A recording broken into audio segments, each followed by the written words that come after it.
President Paul Kagame distanced Rwanda from the ongoing conflict in the DRC. Piga!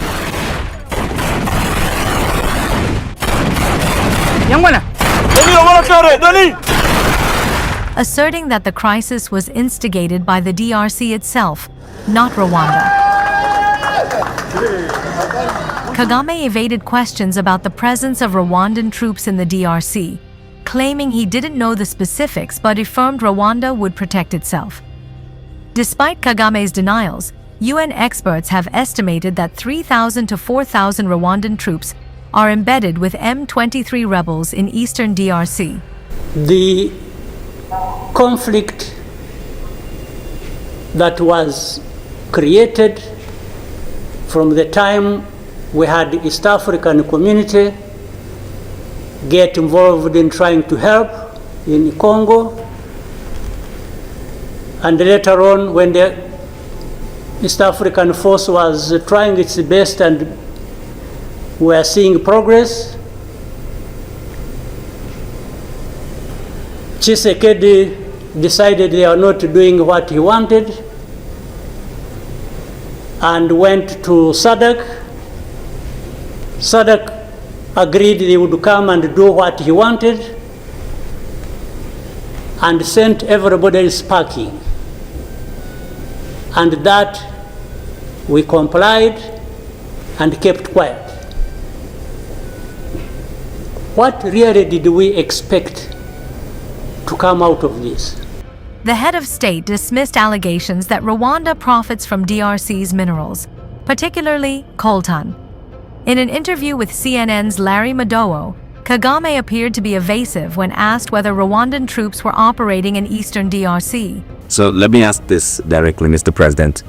Today, on the 3rd of February, does Rwanda currently have any troops at all in eastern DRC? I don't know. When pressed on whether Rwandan forces were currently in the DRC, Kagame stated that he wasn't sure. Taken aback by the response, Kagame was reminded of his position as Rwanda's commander-in-chief, implying he should have full knowledge of his military's movements. Kagame maintained that he doesn't know a lot of things, reiterating that Rwanda would act decisively if its security was threatened. You're the commander-in-chief. Yeah, there are many things I don't know.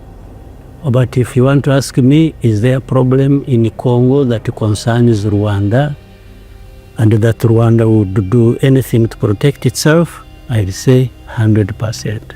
Does this risk a war in the region? I don't know. I don't think anybody is interested in war.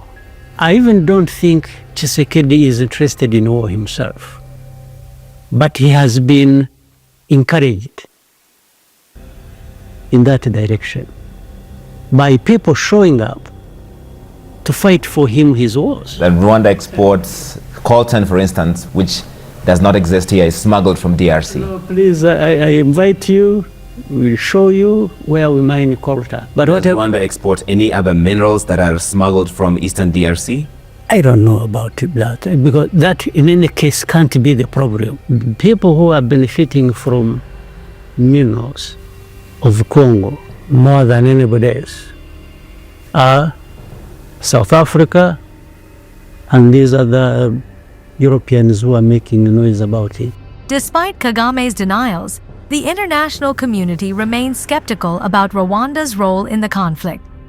UN experts estimate that between 3,000 and 4,000 Rwandan troops are embedded with M23 rebels in eastern DRC, outnumbering the rebel forces themselves. Currently, a new dimension has been added to the war with heated exchanges between the South African president, Cyril Ramaphosa, and the Rwandan president, Paul Kagame. In a tense post on X, Ramaphosa accused the Rwandan army of their role in the death of 13 South African soldiers, who died in the new M23 conflict. Kagame, in a heated response, countered Ramaphosa, noting if South Africa prefers confrontation, Rwanda will deal with the matter in that context. The reaction by Kagame suggested an escalation of the crisis despite a lack of geographical border between South Africa and Rwanda. Reports from DR Congo yesterday showed that the relationship between Rwanda and DRC has been critically severed as Congolese protesters went on a rampage, setting ablaze the Rwandan embassy in Kinshasa. The American, French, Belgian, Kenyan, and Ugandan were not left out as protesters attacked the embassies, blaming these countries for letting the war go on.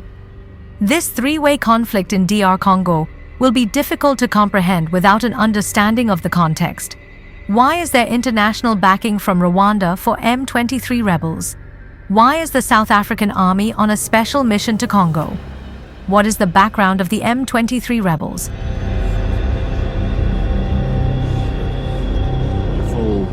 Nous sommes ici à Goma. We are here in Goma to stay as Congolese and to protect the population against threats. Protéger la population contre les inciviques. We will continue the March of Liberation all the way to Kinshasa. Libération. M23 is a rebel movement predominantly composed of Tutsi fighters. Its name, the March 23rd Movement, references the peace agreement signed on March 23, 2009, between the Congolese government and the National Congress for the Defense of the People, a former Tutsi rebel group. In 2012, CNDP soldiers who were integrated into the Congolese army felt poorly treated and revolted, leading to the formation of M23. The group made its presence known with a bold rebellion against the Congolese government, seizing control of Goma, a key city in the far east of the Democratic Republic of Congo, perched on the border with Rwanda.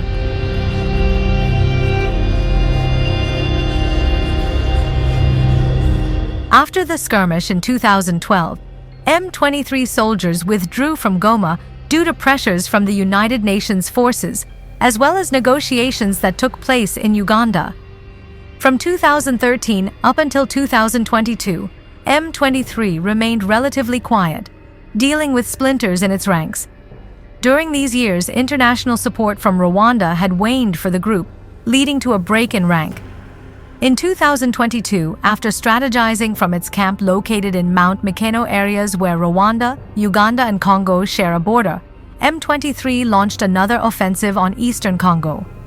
This time, the Congolese president, Felix Tshisekedi, did not mince words, and he was insistent on Rwanda's support for the rebels, a charge Kagame consistently denied, until a UN report showed that indeed, Rwanda was backing M23 rebels. For us, it's known. For the past 20 years, Rwanda has fought to control this region. They have massacred many Congolese. Hii Kampala ni ya Rwanda. Inatumikishaka Rwanda peke. Sio inatumikishaka. Silaha hii inapiga hili Kampala unaita -1. Hili Kampala wanatengezea mu Bushinwa. Afrika, Rwanda yo peke inatumikishaka hizi makompola. The North Kivu province of DR Congo is a mineral-rich province in Congo, holding one of the world's largest deposits of coltan, used in making electronic devices. The province shares border with Rwanda and Uganda. Coltan and other mineral deposits in North Kivu province have helped to develop a commercial perspective to the non-stop tribal fighting in the region. Over the years, North Kivu province, where Goma is located, has been at the heart of military fighting in Congo, including the First Congo War and the Second Congo War.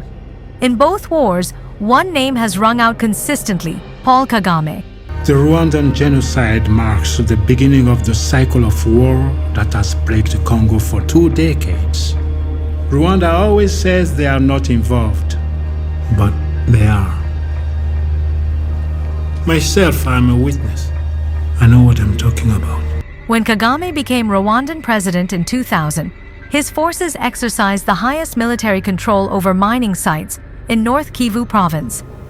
Records show that in 2000, the Rwandan army exercised export monopoly on North Kivu province, as they accrued over $250 million from coltan exports. Commercial exploitation of natural resources, tribal dissent that predates colonialism, as well as disjointed tribal militias have come together to provide the perfect recipe for a never-ending crisis in eastern Congo. The situation escalated further with the deployment of troops by the Southern African Development Community in January 2024, led by South Africa. The Southern African Mission in DR Congo brought together soldiers from South Africa, Malawi, Tanzania, and the DRC's armed forces. This presence of DRC armed forces has transformed the mission from a peacekeeping force into a direct support unit for the Congolese military. At its core, the conflict in Congo is evolving into a proxy war. On one side, the South African-backed Congolese army is battling the Rwandan-backed M23 rebels, with both forces vying for control over the region's lucrative coltan mines. Subscribe to Online Community KE for more jaw-breaking stories. See you in the next one.